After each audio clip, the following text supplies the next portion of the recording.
আসসালামু আলাইকুম ওয়া রাহমাতুল্লাহি ওয়া বারাকাতুহু। হামিদা ওয়া মুসাল্লিয়া ওয়া মুসাল্লিমা আম্মা বাদ। আজকে আমি যে বিষয় নিয়ে আলোচনা করব সেটা হলো জুমার নামাজের দ্বিতীয় আজান কোথায় দাঁড়িয়ে দেওয়া উত্তম, প্রথম কাতারে, দ্বিতীয় কাতারে নাকি অন্য কোথাও।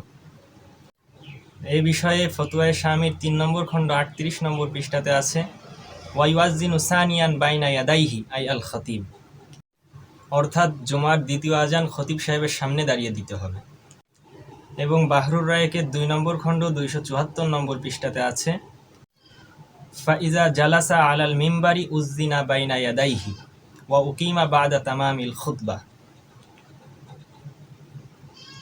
অর্থাৎ খতিব সাহেব যখন মেম্বারের উপর বসবে তখন তার সামনে দাঁড়িয়ে আজান দিতে হবে এবং সে যখন খুতবা শেষ করবে তখন একামত দিতে হবে। এবং আল ফিকহুল ইসলামী ও আদিল্লাতুহু কিতাবের ২ নম্বর খণ্ড ২৬৪ নম্বর পৃষ্ঠাতে আছে, আল আজানুস সানি আল্লাযী ইয়াকুনু বাইনা ইয়াদাইল খতিব, অর্থাৎ জুমার দ্বিতীয় আজান খতিব সাহেবের সামনে দাঁড়িয়ে দিতে হবে। মোট কথা, জুমার দ্বিতীয় আজান খতিব সাহেবের বরাবর সামনে দাঁড়িয়ে দিতে হবে, চাই সেটা প্রথম কাতারে হোক বা দ্বিতীয় কাতারে হোক বা অন্য কোথাও হোক, তবে প্রথম কাতারে দাঁড়িয়ে দেওয়া উত্তম।